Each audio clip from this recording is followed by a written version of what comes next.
നമസ്കാരം. ന്യൂസ് 99 കേരള പ്രധാന വാർത്തകൾ. വിദ്യാർത്ഥിക്കെതിരെ അധ്യാപകന്റെ ക്രൂരമർദ്ദനം. മർദ്ദനത്തിനിരയായ വിദ്യാർത്ഥി തിരൂർ ജില്ലാ ആശുപത്രിയിൽ ചികിത്സ തേടി. മർദ്ദിച്ചത് ക്ലാസ് ലീവ് എടുത്തതിനെന്ന് വിദ്യാർത്ഥി. ഒരു 9:30 ടൈമിൽ ഷിയാബ് സാർ ബാഫയ്ക്ക് 10 സ്കൂൾക്ക് വരാത്തതിന്.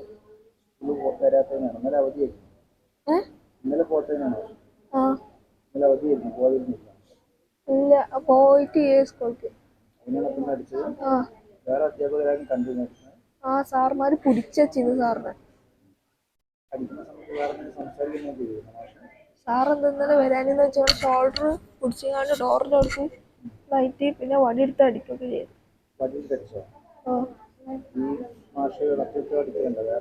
വേറെ കുട്ടികളൊക്കെ അടിക്കും. മാത്സിന്റെ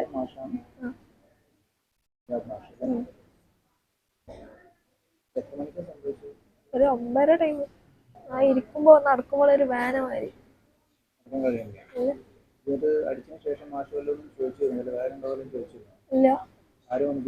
ഇല്ല.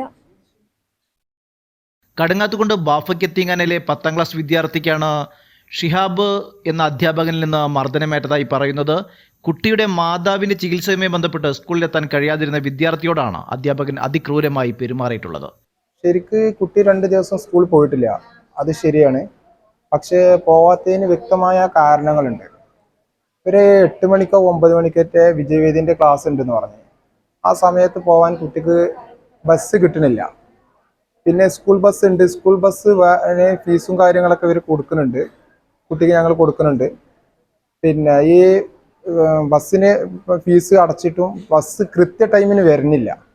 അത് ഈ കുട്ടിൻ്റെ രക്ഷിതാക്കളെ കാരണം കൊണ്ടല്ല, അത് അവരുടെ ടൈമിങ്ങിനാണ് പിന്നെ ബസ് വെച്ചിട്ടുള്ളത്. അപ്പം ലൈൻ ബസ്സിന് പോകുമ്പം ലൈൻ ബസ് നിർത്തി കൊടുക്കണില്ല. അതുകൊണ്ട് ലൈൻ ബസ് കിട്ടുന്നില്ല കുട്ടിക്ക്. അതുകൊണ്ടാണ് 2 ദിവസം പോവാത്തത്. പിന്നെ കുട്ടി ഇപ്പം ഉള്ളത് കുട്ടിൻ്റെ ഉമ്മാൻ്റെ വീട്ടിലാണ് ഉള്ളത്. ഉമ്മാൻ്റെ വീട്ടിൽ ഉമ്മാക്ക് ഓപ്പറേഷൻ കഴിഞ്ഞിട്ട് ഉമ്മാൻ്റെ വീട്ടിലാണ് ഉള്ളത്. പിന്നെ ഇവർ 2-3 മക്കളാണുള്ളത്. ഇവൻ്റെ സിസ്റ്റർ കല്യാണം കഴിഞ്ഞ് സിസ്റ്റർ പിന്നെ ഭർത്താവിൻ്റെ വീട്ടിലാണ്. പിന്നെ ഉമ്മയും ഇവനും ആളും വീട്ടിൽ. അപ്പോൾ എൻ്റെ ഉമ്മാൻ്റെ ട്രീറ്റ്മെൻറ്റിൻ്റെ കാര്യത്തിന് വേണ്ടി ഞങ്ങളെ വീട്ടിലാണ് താമസം. അപ്പോൾ ഞങ്ങളെ വീട്ടിൽ നിന്ന് 2 ബസ് കയറിയിട്ട് വേണം കുട്ടിക്ക് സ്കൂളിലെത്താൻ. അപ്പോൾ സ്കൂളിൽ ഇവർ പിന്നെ സ്കൂൾ ബസ് കറക്റ്റ് ടൈമിന് വരികയെന്നുണ്ടെങ്കിൽ ഈ കുട്ടി ഒരു ദിവസം ക്ലാസ്സിൽ പോവാതെ ഇരിക്കണ ഒരു പ്രശ്നം വരില്ല. പിന്നെ ഈ കുട്ടി ട്യൂഷന് പോകുന്നുണ്ട്. ഈ കുട്ടിനെ പറ്റിയിട്ട് ഒരു കംപ്ലൈൻറ്റ് ഇന്ന് വരെ പഠിച്ച് 10ാം ക്ലാസ് വരെ പഠിച്ചിട്ട് ഒരു ടീച്ചേഴ്സോ ഒരു സ്കൂൾ അതുവരെ കംപ്ലൈൻ്റ് ഒന്നും പറഞ്ഞിട്ടില്ല. ഇവർ അടിച്ചിരിക്കുന്നത് എങ്ങനെയാണെന്ന് വെച്ചാൽ നമ്മളെ സിനിമ സ്റ്റൈലിലാണ്. ഇതിന് അധ്യാപകനെന്ന് പറയാൻ പറ്റില്ല ഒരിക്കലും. ഇത് ഞങ്ങളായതുകൊണ്ട് കയ്യാങ്കളി അങ്ങനത്തെ ഇതൊന്നും ചെയ്തിട്ടില്ല. ഞങ്ങളിപ്പോൾ നിയമത്തിൻ്റെ വഴിക്ക് കൂടി നീങ്ങുക എന്ന് മാത്രമേ ഉദ്ദേശമുള്ളൂ. അതായത് സ്ഥിരം സ്കൂൾ ബസ്സിലായിരുന്നു പോയിരുന്നത്. അപ്പോഴാണ് ഈ വിജയവേദിൻ്റെ ക്ലാസ് ഉണ്ടെന്ന് പറഞ്ഞ ഇവരുടെ ടൈം. സാധാരണ വിജയവേദിൻ്റെ ക്ലാസ് സ്കൂൾ ടൈം കഴിഞ്ഞതിന് ശേഷമാണ് എല്ലാ സ്കൂളിലും വിജയവേദിൻ്റെ ക്ലാസ് ഉള്ളത്. ഇവർ നേരെ ഓപ്പോസിറ്റാണ്. രാവിലെ മോർണിംഗിലാണ് വിജയവേദിൻ്റെ ക്ലാസ് വെച്ചിട്ടുള്ളത്. ഈ മോർണിംഗിൽ വിജയവേദിൻ്റെ ക്ലാസ്സിലേക്ക് കുട്ടി എത്തണം എന്നുണ്ടെങ്കിൽ കുട്ടിക്ക് മാക്സിമം ഒരു 15 കിലോമീറ്റർ കവർ ചെയ്താലേ ഈ സ്കൂളിൽ എത്താൻ കഴിയുള്ളൂ. അപ്പോൾ ഇവർ ബസ് കറക്റ്റ് ഈ എത്തിങ്ങാനൻ്റെ ബസ് കറക്റ്റ് ടൈമിന് കിട്ടുകയാണെന്നുണ്ടെങ്കിൽ ഈ കുട്ടിക്ക് പ്രശ്നം വരില്ല. സ്കൂളിൻ്റെ പ്രശ്നം കൊണ്ടാണ് കുട്ടി സ്കൂളിൽ എത്താൻ കഴിയാത്തത്.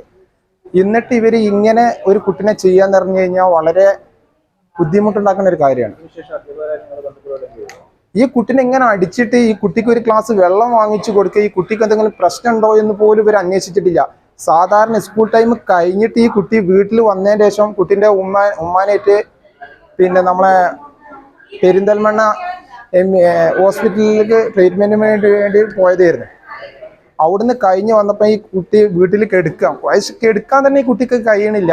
അത്രയും അടിച്ചിട്ട് പെയിൻ വന്നിട്ട് പിന്നെ ഹോസ്പിറ്റലിൽ വന്നിട്ട് ഡോക്ടർ ഇരിക്കാൻ പറഞ്ഞപ്പോൾ കുട്ടിക്ക് ഇരിക്കാൻ കഴിയണില്ല. അങ്ങനത്തെ ബുദ്ധിമുട്ടും കാര്യങ്ങളൊക്കെയാണ്. ഷർട്ടിൽ പിടിച്ച് ചുമരിലേക്ക് തള്ളിയെന്നും സ്റ്റാഫ് റൂമിൽ നിന്ന് വടിയെടുത്ത് കൊണ്ടുവന്ന് അതിക്രൂരമായി അടിക്കുകയും ചെയ്തു എന്നാണ് വിദ്യാർത്ഥി പറയുന്നത്. വിദ്യാർത്ഥിയുടെ ശരീരത്തിൽ അടിയേറ്റ പാടുകളും വ്യക്തമായി കാണാം. സ്കൂൾ വിട്ടുവന്ന വിദ്യാർത്ഥി ഇരിക്കുവാൻ പോലും കഴിയാതെ തളർന്നു കിടക്കുന്നത് കണ്ട് രക്ഷിതാക്കൾ കാര്യം അന്വേഷിച്ചപ്പോഴാണ് മർദ്ദന വിവരങ്ങൾ കുട്ടി പറഞ്ഞിട്ടുള്ളത്. ഇരിക്കുവാൻ പോലും കഴിയാതിരുന്ന കുട്ടിയെ ഉടൻ തന്നെ തിരൂർ ജില്ലാ ആശുപത്രിയിൽ ചികിത്സയ്ക്കായി കൊണ്ടുവന്നു. ന്യൂസ് 99 തിരൂർ.